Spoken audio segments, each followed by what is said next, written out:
All right, is everyone ready to start accessorizing and embellishing our hexagon?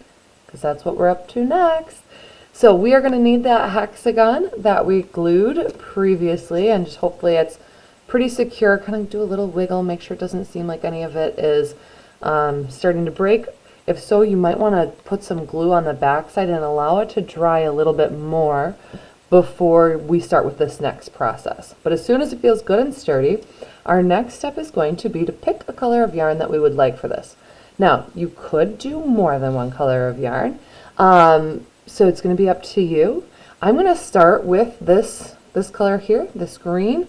I'm going to choose, if I want just one color on here, I'm going to do about 3 or 4 arms lengths, okay? So our wingspan from here to here, so you can see that's going across like that. Now I'm not going to cut it yet, okay? So instead of cutting it, I'm going to grab it again.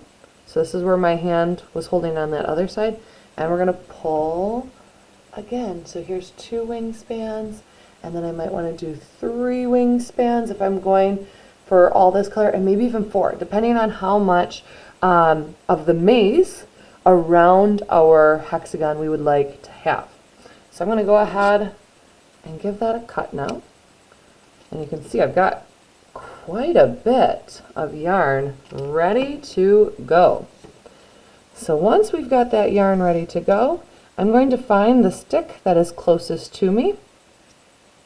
And I am going to put my yarn, one end of my yarn, around the stick. So do you see how it's going underneath and it comes back up and around? And we've even got a little tail right here. And of course, we want to knot this so it stays in place, right? We're going to do that double knot, just like we've done before, by making the X.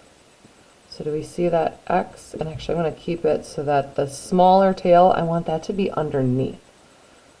So see that? Because that way, the underneath one is the one that we pull through that circle area. And as you can imagine, it's going to be a lot easier to pull this tiny amount through than all of this that you're seeing there, right?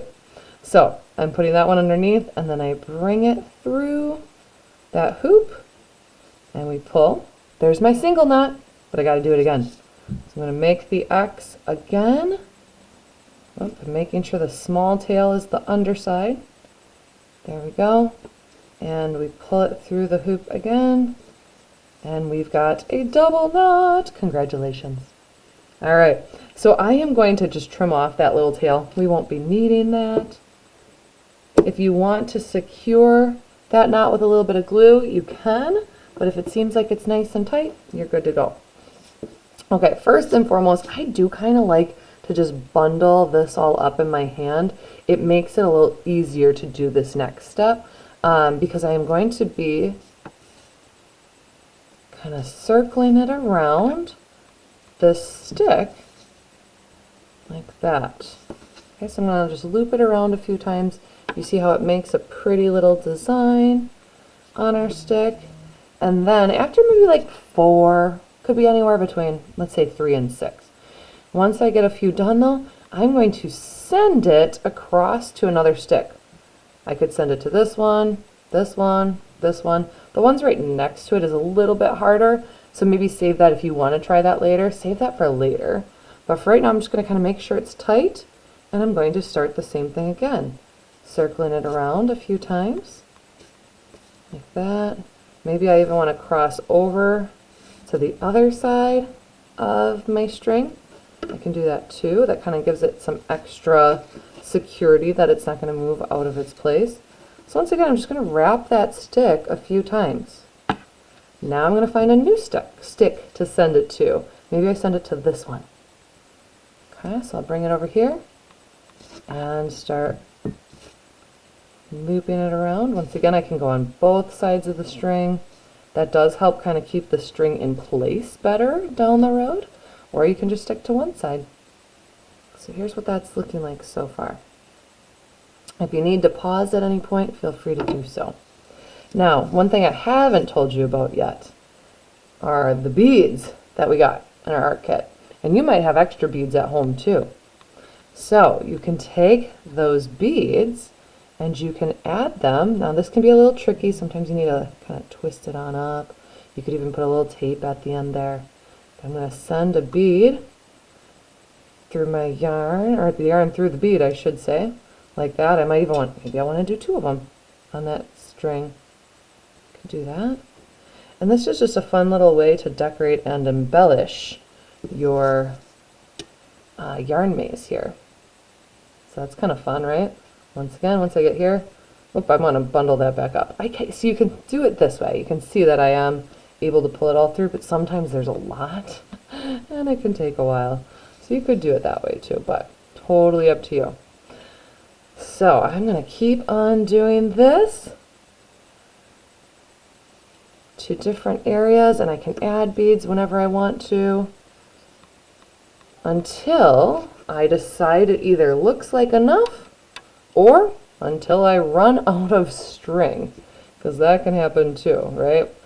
So once again, I said that if you wanted to do a full-length one, that you would do like 3 or 4 arms length, or wingspans, I should say. However, if you wanted to switch colors, which you could even do, like even though I have quite a few going across here, I could still choose to add more and have even more fun and more colors.